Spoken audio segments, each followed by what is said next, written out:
ሰላም ጤና ይስጥልን የተወደዳችሁና የተከበራችሁ የጎህ ቴሌቪዥን አድማጭ ተመልካቾቻችን እንደምናላችሁ የዕለተ አርብ ጥር 1 ቀን 2018 ዓ.ም ሰበር መረጃዎችን ይዘን ቀርበናል። መረጃዎቻችን ቶሎ እንዲደርሷችሁ ዩቲዩብ ቻናላችንን ሰብስክራይብ፣ ላይክ፣ ሼር እያደረጋችሁ እስከ ፍጻሜያችን አብራችሁን ሁኑ።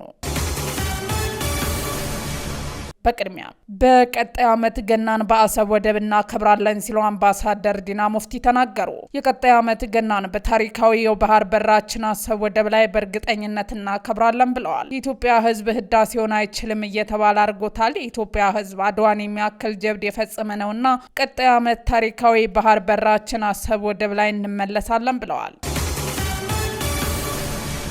አመልድ ኢትዮጵያ የተሰኘው የቀድሞው የአማራ መልሶ ማቋቋምና ልማት ድርጅት በአማራ ክልል አንዳንድ አካባቢዎች የሰብአዊ እርዳታ አሰጣጥ መርሆች የሚጥሱ ተግባራት ይታያል ሲል ባወጣው መግለጫ ወቀሰ። ድርጅቱ የዜጎችን ችግር እንደ አጋጣሚ በመጠቀም ይፈጽማሉ ያላቸውን የተረጂዎችን ክብር የመንካት፣ ሃይማኖትን የማስቀየር እንዲሁም የሞራል ግድፈቶችን በጽኑ አውግዟል። ድርጅቱ በአንዳንድ አካላት አማካኝነት የሰዎችን ሰብአዊ ክብር፣ እምነትና ሞራል ባልጠበቀ መልኩ ሰብአዊ ድጋፎችን የእምነት ማራመጃና ማስፋፊያ መሳሪያ አድርጎ የመጠቀምና ተረጂዎችን ለተጽዕኖ የማዳረግ አካሄዶችን መስተዋላቸውን እጅግ አሳሳቢ ሆኗል ብለዋል። ሆኖም ሰብአዊ እርዳታን የእምነት መሳሪያ ያደረጉ አካላት ማንነት ወይም ድርጊቱ በየትኞቹም የክልሉ አካባቢዎች እንደተፈጸመ አመልድ ኢትዮጵያ አልጠቀሰም። በአማራ ክልል ደቡብ ወሎ ዞን የከለላ ወረዳ የገንዘብ ጽሕፈት ቤት ግምጃ ቤት ኃላፊ ሆኖት አሚኖ አህመድ ከታጣቂዎች ጋር የተኩስ ልውውጥ በሚደረግበት ወቅት ተገደሉ።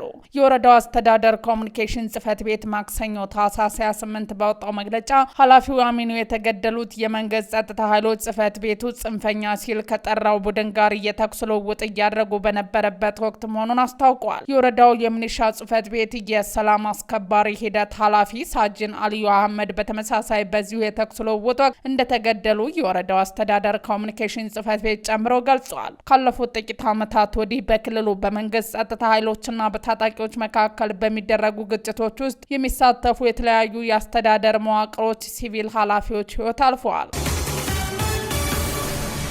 በትግራይ ስም የሚንቀሳቀሱ የፖለቲካ ፓርቲዎች የምርጫ ቦርድ እውቅና የተነፈጋቸው ጨምሮ ቁጥራቸው ከደርዘን በላይ ሆኗል ተባለ። ፓርቲዎቹ ሰብሰብ ብለው ብቁ ተወዳዳሪ የሚያደርጋቸው መላ ቢዘይዱስ የሚል ከህዝብ ምክረ ሀሳብ ቢቀርብላቸውም አሁንም ከመባዛት አልቦዘኑም። ኢሮማ ብሎ ዲሞክራሲያዊ ፓርቲ ከብሔራዊ የምርጫ ቦርድ ቅድመ እውቅና ማግኘቱን ይፋ አድርጓል። ፓርቲው ታህሳስ 29 ቀን 2018 ዓ.ም በማህበራዊ የትስስር ገጹ ይፋ እንዳደረገው ከመስከረም 30 2018 ዓ.ም ጀምሮ ከሚከተለው አካል ቅድመ እውቅና አግኝቶ በመንቀሳቀስ ላይ ይገኛል። ፓርቲው በትግራይ ካሉ ብሔረሰቦች አንዱ ለሆነው የኢሮብ ብሔረሰብ መብት መከበር ቅድሚያ ሰጥቶ ይታገላል። የተሰረዘውን ህወሓትና እውቅና የተነፈጋቸውን ጨምሮ በክልሉ በትግራይ ስም የሚንቀሳቀሱ 18ኛ የፖለቲካ ፓርቲ ሆኗል። ትግራይን ማዕከል አድርገው ከሚንቀሳቀሱ ፓርቲዎች ተጠቃሽ ሲሆኑ ህወሓት የተሰረዘ ሲሆን አዴፓና አክሱማይ መዓለ ከብሔራዊ የምርጫ ቦርድ የፓርቲ እውቅና የተነፈጋቸው ናቸው። ከዚህ በተጨማሪ ገዢው ብልጽግና ፓርቲም ትግራይ ውስጥ ለመንቀሳቀስ ከብሔራዊ ምርጫ ቦርድ ፍቃድ ያለው ፓርቲ ሆኗል።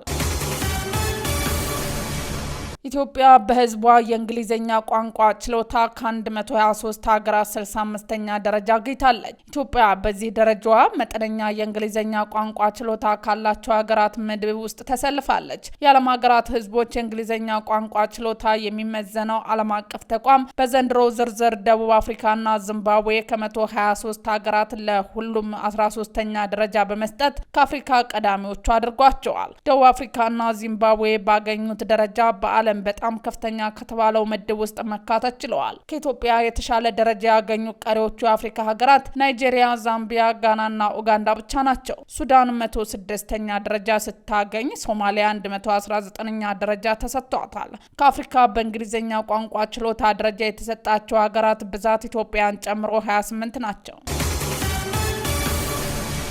የሶማሊያ መንግስት የአሜሪካ ውጭ ጉዳይ መስሪያ ቤት ሶማሊያ ውስጥ የሚገኘውን የዓለም የምግብ ፕሮግራም እንዲፈርስ ተደርጓል በማለት ያቀረበውን ውንጀላ አስተባበለ። የሀገሪቱ የውጭ ጉዳይ ሚኒስተር ባወጣው መግለጫ አሜሪካ የለገሰችው እርዳታን ጨምሮ ፈርሷል በተባለው መጋዘን ውስጥ የተቀመጠው የምግብ እርዳታ አሁንም በዓለም የምግብ ፕሮግራም ቁጥጥር ስር ይገኛልን ብሏል። ፈርሷል የተባለው መጋዘን ሞቃዲሾ ወደብ ውስጥ የሚገኝ ነው ያለው ሚኒስተሩ፣ ሆኖም በወደቡ ላይ የሚካሄደው የማስፋፊያ ስራዎች በምግብ እርዳታ አስተዳደርና በእርዳታ ስርጭት ላይ ተጽዕኖ አላሳደረም በማለት ውንጀላው ተከልክሏል። የሶማሊያ መንግስት ማስተባበያውን ያወጣው አሜሪካ መጋዘኑ ፈርሷል በማለት ለሀገሪቱ የምትሰጠውን ሰብአዊ ድጋፍ በሙሉ ላልተወሰነ ጊዜ እንዳቋረጠች መግለጿን ተከትሎ ነው። የዓለም የምግብ ፕሮግራም በበኩሉ መጋዘኑ ያለምንም ቅድመ ማስጠንቀቂያ በመፍረሱ 76 ሜትሪክ ቶን ለህፃናት፣ ለነፍሰ ጡሮችና ለጡት አጥቢ እናቶች የሚውል አልሚ ምግብ ተዘርፏል ወይም በኃይል ተይዟል ሲል ድርጊቱን አውግዟል። የፕሬዝዳንት ትራምፕ አስተዳደር በርካታ የአፍሪካ ሀገራት የአሜሪካ ቪዛ ለማግኘት የዋስትና ማስያዣ ገንዘብ ከሚጠይቁ ሀገራት ዝርዝር ውስጥ አካተተ። በመመሪያው መሰረት የሀገሪቱ ዜጎች ቪዛ ለማግኘት እስከ $15,000 ማስያዣ ማቅረብ ይጠበቅባቸዋል። በአዲሱ ዝርዝር ውስጥ ከተካተቱት የአፍሪካ ሀገራት መካከል ጅቡቲ፣ ኡጋንዳ፣ ናይጄሪያ፣ አንጎላ፣ ቡሩንዲ፣ ዚምባብዌ፣ አልጄሪያ፣ ቤኒን፣ ኬፕ ቨርድ፣ ጋቦን፣ ኮትዲቯር፣ ሴኔጋል ይገኙበታል። የሀገሪቱ ዜጎች የስራና የቱሪስት ቪዛዎች ለማግኘት ከ5,000 ጀምሮ እስከ $15,000 እንዲያስይዙ ይገደዳሉ። የቬንዙዌላው ጊዜያዊ መሪ የማድሮን ጥበቃ ቡድን ኃላፊ የነበሩትን ጀነራል አባረሩ። የቬንዙዌላው ጊዜያዊ መሪ የፕሬዝዳንት ኒኮላስ ማድሮ ጥበቃ ቡድን አዛዥ የነበሩትን ጀነራል ሃቪየር ማርካኖን ከስልጣን ማባረራቸውን ቢቢሲ ዘግቧል። ጀነራሉ ከስልጣን የተባበሩት ኒኮላስ ማድሮ በአሜሪካ ኃይሎች ከካራካስ ተወስደው ኒውዮርክ በሚገኝ ፍርድ ቤት ከቀረቡ ከቀናት በኋላ ነው። የፕሬዝዳንቱ የጥበቃ ቡድን የወታደሩ ክንፍ ሲሆን የሀገሪቱን መሪ የመጠበቅ ኃላፊነት አለበት።